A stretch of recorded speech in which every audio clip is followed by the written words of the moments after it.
Hello everyone. Class fifth की EVS में हम पढ़ रहे हैं seed tells the farmers story. तो हमने पढ़ा बाजरा सीड की स्टोरी जो पार्ट फर्स्ट था। आज हम पार्ट सेकंड पढ़ेंगे बाजरा सीड की।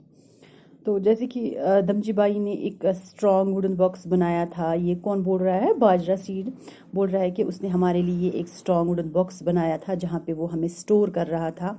उसने उसमें नीम के पत्ते भी डाले थे to protect us from insects.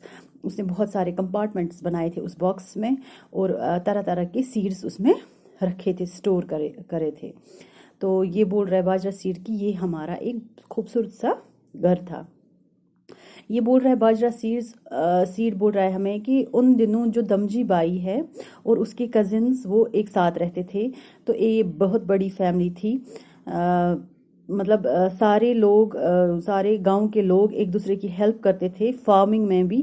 तो जब मतलब क्रॉप रेडी होता था फॉर हार्वेस्टिंग, सारे सेलिब्रेट करते थे एक साथ। ठीक है। तो ये बोल रहा है बाजरा सीड क्या दिन थे वो, with big feast and lots to eat. मतलब क्या एक साथ ये इंजॉय करते थे। फीस्ट बहुत सारी मतलब चीज़ें बनाते थे। तो और बहुत सारा कुछ खाने के लिए था। कौन बोलता है हमें? ये बाजरा सीड अपनी स्टोरी बोलता है। इवन कि ये एक किसान की स्टोरी भी बोलता है और उसकी फैमिली के बारे में जिसका नाम है दमजी बाई। तो ये बोलता है बाजरा सीड की विंटर्स में क्या था कि मतलब हम इंजॉय करते थे उंधिया। उंधिया होता है एक काइंड ऑफ स्ट्यू। ठीक है। तो सारे वेजिटेबल्स मतलब कहाँ पे रखे जाते थे विंटर्स में? क्ले पॉट में। तो उसमें फ्रेश स्पाइसेस भी रखे जाते थे और वो पॉट सील किया जाता था और रखा जाता था बिटवीन हॉट कोल्स। ठीक है। तो वेजिटेबल्स जो उसमें थे उस पॉट में वो स्लोली स्लोली कुक होता जाता था। तो उसमें स्पाइसेस भी डाले जाते थे उसमें। उन स्पाइसेस से बहुत ज़्यादा अच्छी खुशबू आती थी। तो एक ये एक स्पेशल कुकर था उस गांव में। फील्ड्स में जब जाते थे ये हार्वेस्ट के लिए, तब ये बहुत सारी चीज़ें वेजिटेबल्स ये मतलब फीस्ट्स बनाते थे। इसी तरह से पॉट में भरते थे, फिर सील करते थे, फिर रखते थे हॉट कोल्स पे। और ये बोलता है बाजरा सीड की ओ आई फॉरगॉट, मुझे तो भूल ही गया कि जो ये पॉट था वो अपसाइड डाउन रखा जाता था। ठीक है, उल्टा रखा जाता था।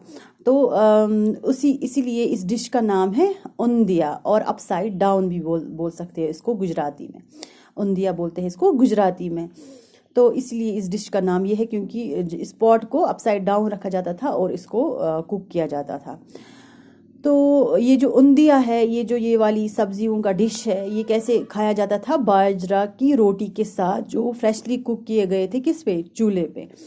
तो ये बोलता है बाजरा सीड कैसा मज़ा था उनको उनको बहुत ज़्यादा डिलीशियस फ्लेवर था।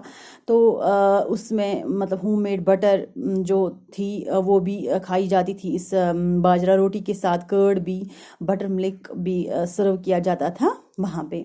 तो बोल रहा है कि जो फार्मर्स होते थे, गांव के जो किसान थे, वो बहुत सारे उन्होंने बहुत सारे क्रॉप्स ग्रो किए हुए होते थे।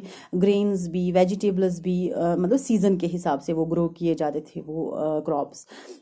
ये बोलते हैं कि मतलब जो फार्मर्स थे गांव के, वो तो खुद के लिए रखते ही रखते थे। मतलब जिन जहाँ तक उनकी नीड थी वो उतना रखते थे खुद के लिए, और बाकी कुछ रहता था वो सोल्ड करते थे शॉपकीपर्स को जो सिटी में हुआ करते थे। ठीक है।